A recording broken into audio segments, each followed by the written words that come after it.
Hello, Lisa here. Welcome back to my channel. Welcome to Self-Worth Saturday. This week we are going to be talking about developing a strong sense of self. But before we do that, just a quick rundown of how Self-Worth Saturday works. So each week we have a topic. The topic is usually voted on by the members of our Supportive Tarot Facebook group. If you are interested in adding topics to Self-Worth Saturday or you want to vote on those, make sure that you're hanging out with us in there.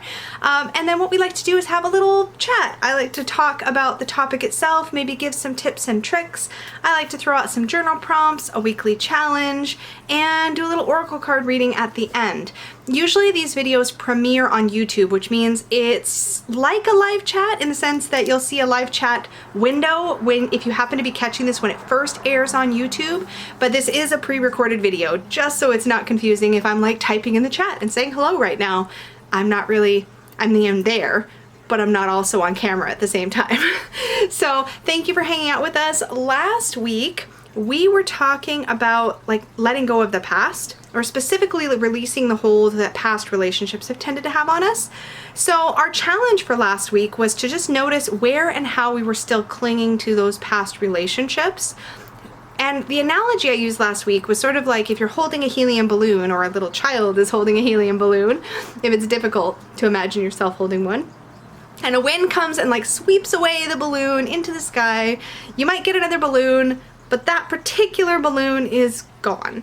And so the challenge was, over the past week, to just kind of notice where you might be squinting into the sky, trying to spot that particular thing, trying to live in the past or get something back which is already over. So our job over the last week was just our challenge, not our job. Nobody's getting paid for this, actually. But the idea was to just sort of pay attention to where those, oops, I think I'm knocking the camera, to where those things might be showing up for you, where you might be kind of clinging to the past, and see if you can pull yourself into the present, gently remind yourself, and just practice letting go a little bit. I didn't have a lot of things like that that were coming up for me this week, although they do come up for me regularly, where I just feel like I wish I was still in the past, or I linger too long on something that has changed or evolved in some way.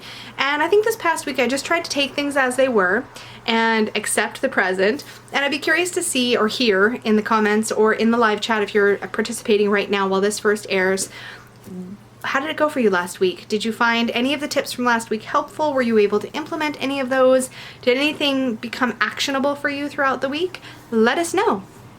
So let's get into this week's topic. So the topic on the poll was developing a strong sense of self. And you know, the ideas for Self-Worth Saturday, some of them came from different live chats where we've asked people, some of them come from the Facebook group, and some of them have just kind of been things Peggy and I have bounced around. But when I think of a strong sense of self, I think of what it felt like to have a weak sense of self. And for me, that was being like a chameleon. So if you've ever felt like, let's actually dial this back a little bit. Have you ever felt like you just didn't know what you want or what your opinion is?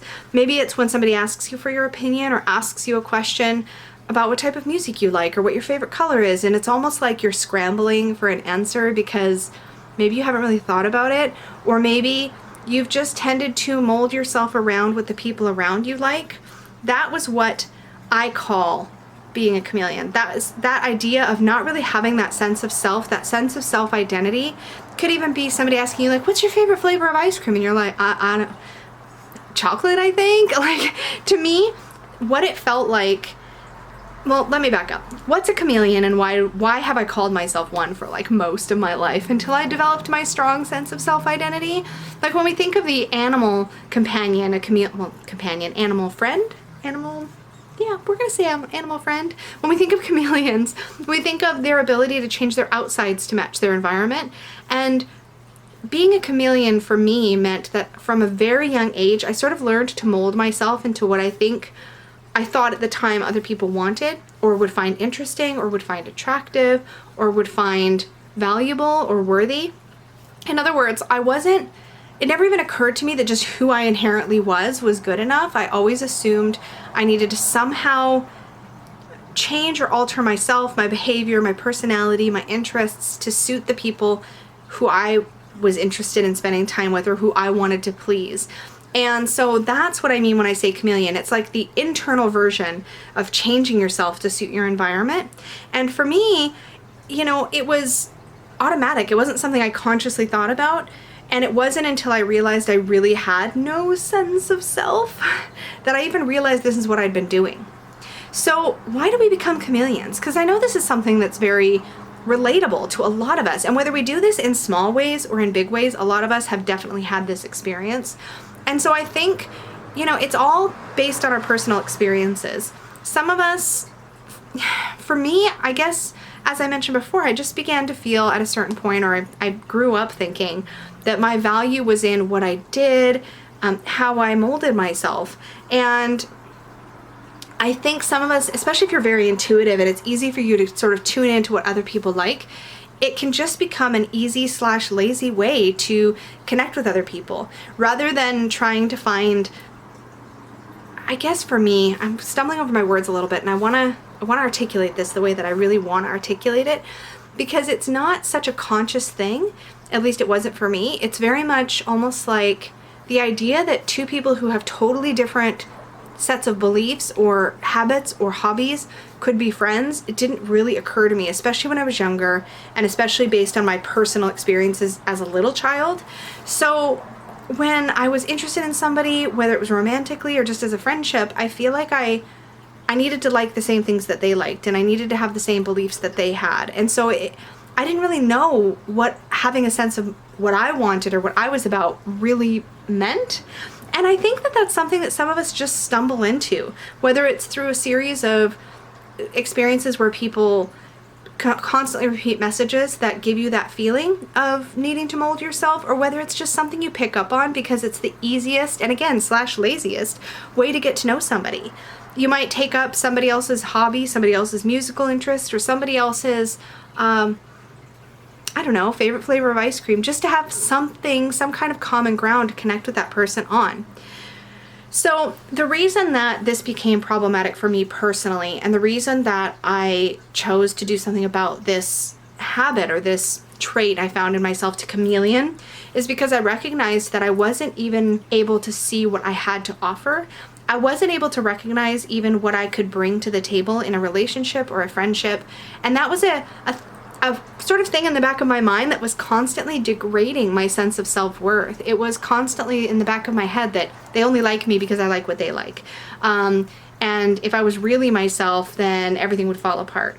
And I prevented myself from being myself, and this causes all kinds of issues.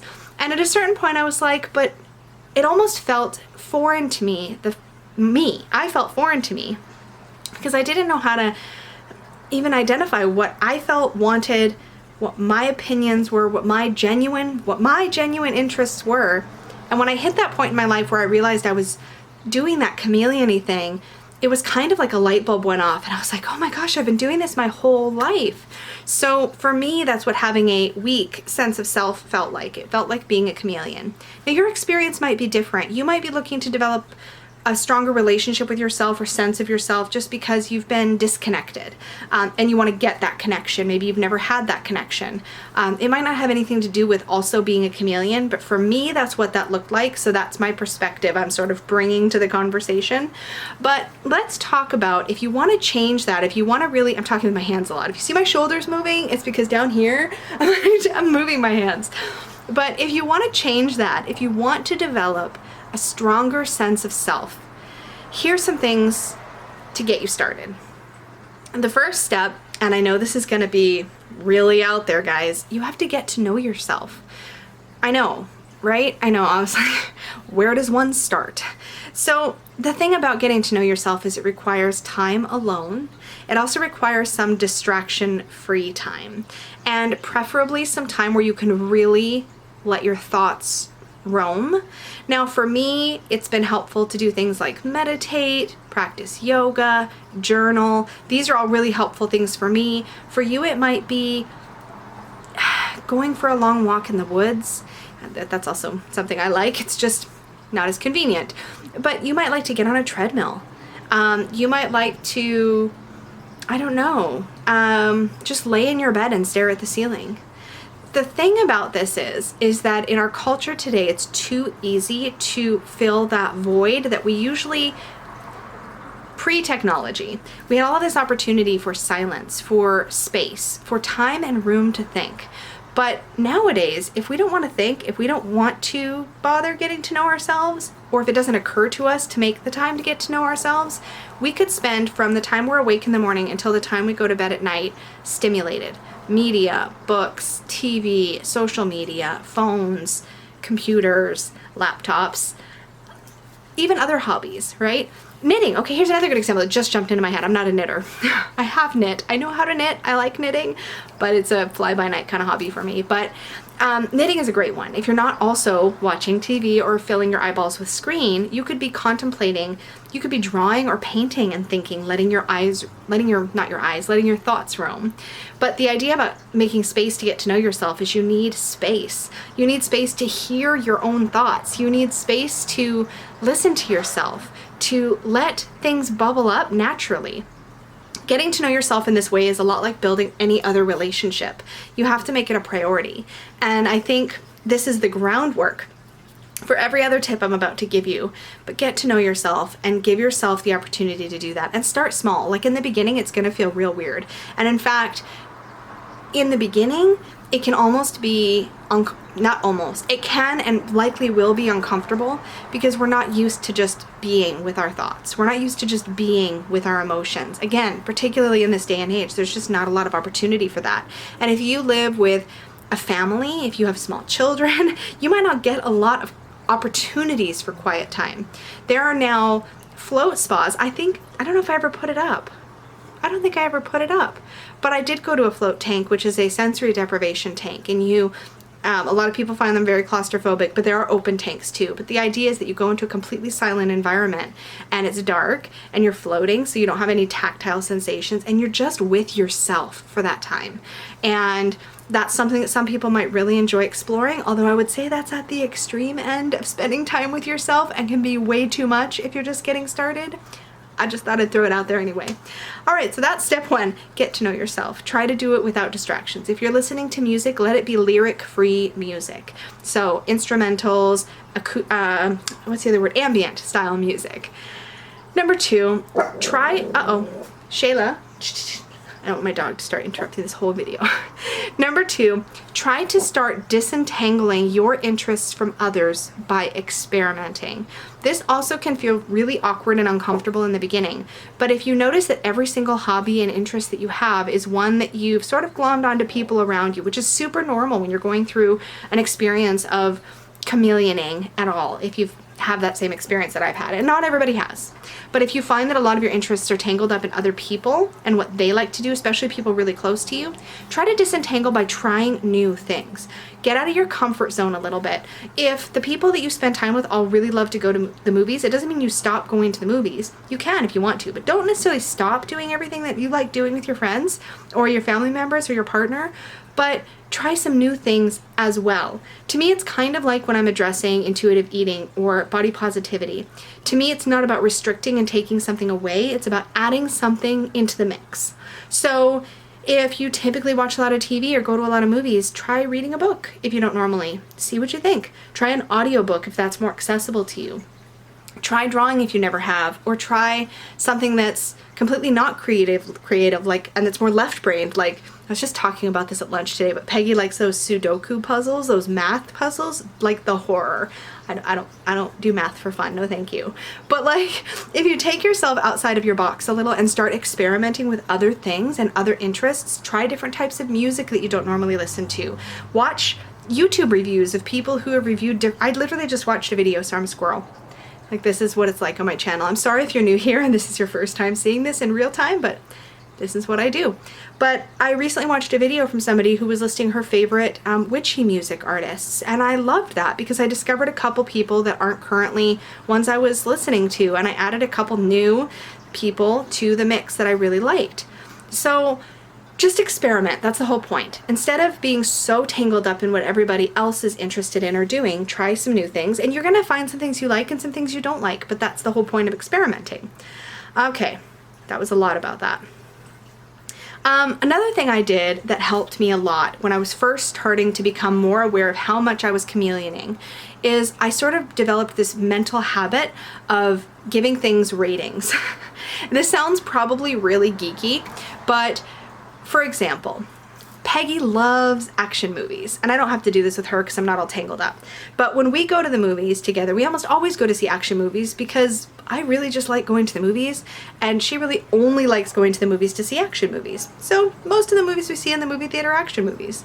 But back in the day when I was full-on chameleon, what I would do when I was starting to work on this is if I went to a movie with a friend and it was their type of movie, when we were there I would give it a mental rating. Like, well, how much do I actually like this movie? Is this like 2 out of 5 stars or 5 out of 5 stars or 0 out of 5 stars or like -10 out of 5 stars? Like, what would I personally rate this just based purely on my own opinion? And I wouldn't tell anybody the rating, but I started to do this with everything. Like if we're trying a new food, whether I cooked it or somebody else cooked it, I would internally mentally rate it, right? If it was a book or I don't know, anything fun, right, that I was doing with other people, I'd be like, how much do I actually like this? I tried stand-up paddleboard yoga. First time on a stand-up paddleboard, and then I added yoga to the mix. I was like, well, I've got the yoga down, so I just gotta stay on the board and then do the yoga. It'll be fine. It'll be fine. I'm super glad I tried it. It was a fun experience. I totally fell in. But I was glad that I tried it. That was me experimenting. Do I like this, or do I just think I should like this? And my personal rating, 2.5 out of 5 stars, right? It was, the yoga was nice, being on the water was nice. Trying to balance on a stand-up paddleboard, not my thing. I'd rather be in like a kayak or something that will hug me on the water. I don't want to like fall off of a flat board. No thanks. So this is what I mean. If you start to pay attention to the things that you're doing and trying with other people on your own and to sort of mentally rate, get in the habit of noticing how much you're genuinely enjoying something, you can really start to pull yourself in and develop an awareness of what your interests are and the things that you do enjoy and the things that you don't enjoy. But having a strong sense of self is also about more than just your hobbies, and I know I'm spending a ton of time talking about that, so we can unpack this way more in the live chat. But that was one of the most obvious ways I noticed that I didn't know myself very well. So it's like my really tangible example, and it's often a really good place to start. But the next thing that I was gonna show you guys. You know what? I'm gonna pause. I'm gonna stitch this video together so I can show you this. Hold on. Okay, I'm totally having a moment, and I'll tell you why in a second. But first of all, the next thing on my tip list about developing a strong sense of self is developing your own ethical code of conduct, or your own sense of what your personal ethics, that's a very loud motorcycle again, what your own personal ethics are.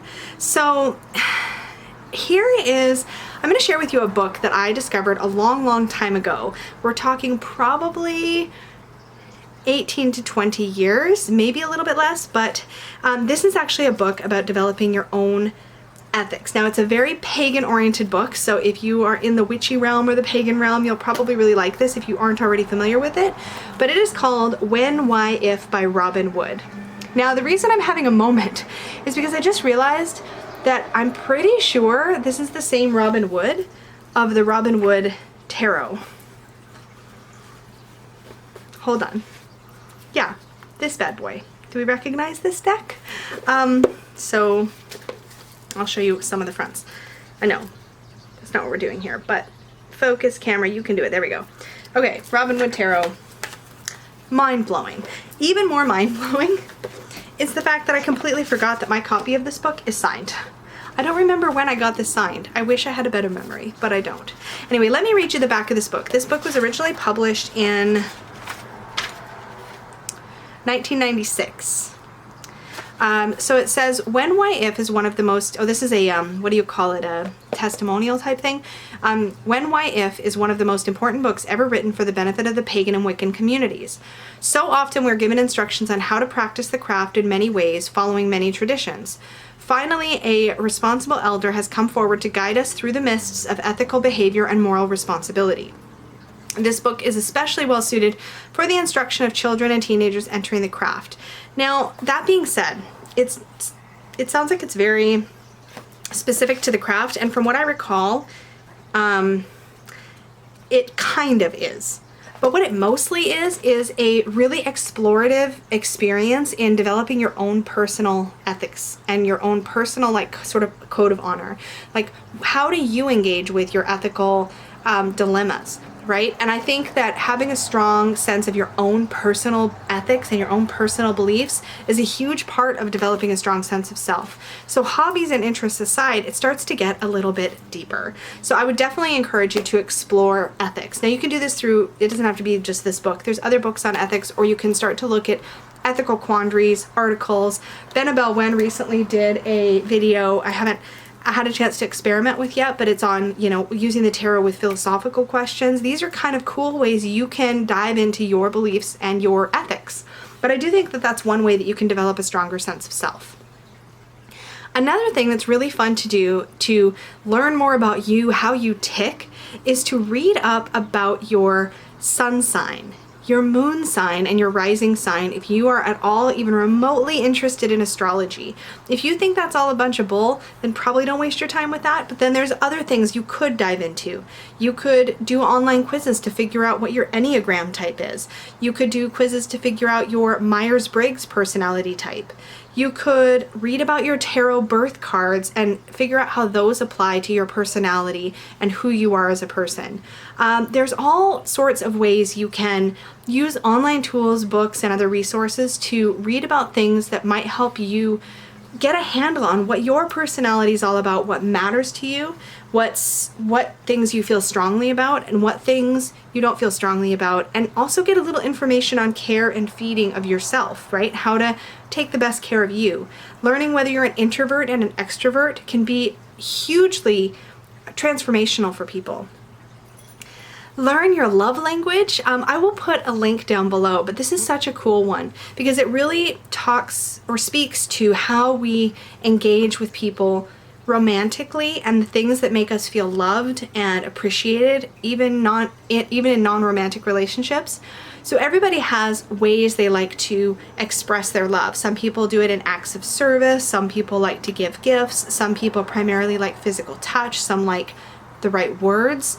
And depending on what your love language is, and there's tons of online quizzes to figure it out. I think I said I was gonna put a link. I'm gonna put a link if I remember. We'll see, may the odds be ever in your favor, but if not, definitely Google that. But the love language can actually really help you to wrap your brain around why, even when somebody's maybe trying to extend love to you, you may not recognize it and be able to receive it. If it's not in your language, there might be a bit of a translation needed, right? So it can be really interesting. And all those kinds of personality things, astrology, Enneagram, Myers-Briggs, love language, all of these kinds of things can help you develop a sense of who you are and what makes you tick. Finally, no, not finally, almost finally, remember that you are lovable and worthy exactly as you are. Every flaw, everything. And I think it's important to remember that because a lot of times the reason that we feel we have a weak sense of self is because we feel like there's something we should be doing, some box we should be taking off. I know I say that all the time. It's probably like really repetitive. But I think we do get hung up on that because this is the society and the culture that we live in. Finally, now it's finally. Most importantly, when you're doing all of this deep diving, when you're meditating or doing those long walks to listen to yourself and to hear your thoughts and make space for your emotions, when you're doing these personality quizzes, when you're journaling or knitting or meditating, or whether you're doing mental scores of things that you're watching and rating them in your head to figure out, you know, watching, experiencing, rating them in your head to figure out what it is you do like, what you don't like. All of these things mean nothing if you don't put the information to use and start actually putting that authenticity that is deep down who you are forward in your relationships, how you communicate with people, the types of connections you form, and how you spend your time with other people. Once you start to figure out what makes you tick, what you really love, what you enjoy, how you feel fulfilled, then it's important to start putting that forward and looking to get those needs and wants met in your life. If you just have this information and then sort of tuck it away and don't do anything with it, then you've done yourself a disservice. So put the information to good use. And that is that. Let's get into some, oh wait, Yes, I had one more note in my notes that I did want to mention. Notice, this is right, okay. I know I said finally, I'm a liar, what can I say? But notice when you're chameleoning, if you are. And notice also the relationships that you form where you don't have the same interests or you find your tastes are different than somebody else, and cherish those. One of the connections that I most enjoy, the fact that we are different, is my friendship with Dani and Dustin. And you can see that in live action tomorrow, because we are going to be on, this is like a shameless plug, we are going to be on Dani Mystic and Dustin, ModernMetaphysicMan, and I are going to be on 3 Fat Readers, which is our collaborative channel. That will be happening tomorrow, Sunday, September 25th at 9 a.m. Pacific, 10 Mountain, 11 Central, noon Eastern. I did that real good. So you can watch that in real life. But what's neat is that, like, when it comes to the tarot, we all love the tarot, but we have different affinities for different things. We have different tastes. Our aesthetics are different. How we work with the tarot is different. And it's actually in exploring and enjoying those differences that I really realize just how cool it is to be able to have your own sense of self, to be able to put that forward, to express it to other people without fear that it means you're somehow unlikable. So, like how I got that in there. Get your butts over there. There's always a link to 3 Fat Readers in the description box down below. Okay, back on track. Journal prompts. Now this is if you like journaling. If you don't like journaling, you can meditate on these questions, think on these questions. You can throw these questions out the window. There is no requirement, and this is not homework. This is optional. But journal prompt number 1, do you chameleon? How and with whom? Journal prompt number 2, which part of your inner self do you feel the most disconnected from, and why do you think that might be? And number 3, how can you start to let more of who you really are shine in your social interactions and in your relationships? All right, guys, I'm going to shuffle our Oracle deck, which is going to be the Sacred Rebels deck by Blue Angel Publishing. This is an Alana Fairchild deck. And while I do that, I'm going to share with us our weekly challenge. This week, try to pay attention to what you want. Ha! Here's what I wrote in my notes because I was feeling entertaining this day that I wrote this. Try to pay attention to what you want, what you really, really want. Whenever you're faced with a decision, and especially when you're asked for an opinion, try to consciously be yourself. It's tricky, right? Like, sometimes we don't even know what being ourselves looks like or feels like. And so it's kind of like just bringing awareness to it can make all of the difference in the world. But when I wrote that, in case you didn't get the reference, it was totally Spice Girls. Tell me what you want, what you really, really want. I'll tell you what I want, what I really, really... Okay, I should not try to sing on my channel. What am I even doing right now? It's late when I'm recording this. I'm a little kooky. You're welcome. All right. Our Oracle card today on this topic of developing a strong sense of self is... I just threw my cards. Releasing allegiances. This is pretty dang perfect. My camera is focusing on the face of the character in this card, which cracks me up. So, releasing allegiances. This card, this image especially, it makes me feel like it's literally describing and talking about that idea of forming ourselves to what other people want or fulfilling other people's expectations. Hello, camera, I'm over here now. Hi. There we go. It found me again. Yay.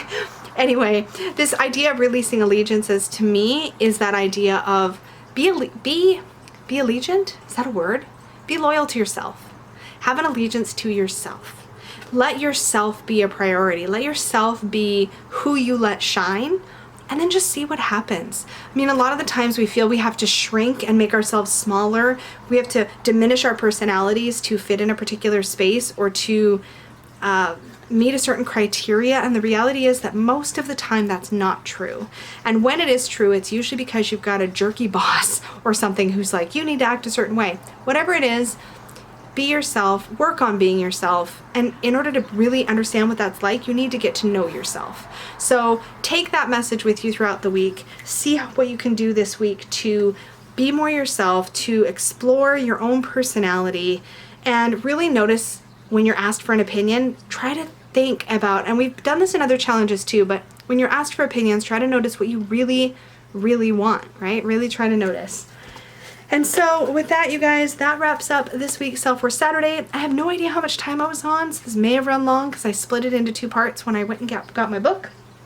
But we will be live in a live chat on a separate stream where we're actually physically live on the camera for you so that we can have a discussion, Peggy and I, with you guys in the live chat room if you're around. So join us for that. And if not, I will see you next time on Self-Worth Saturday or tomorrow on 3 Fat Readers. Thanks and have a great day, everybody.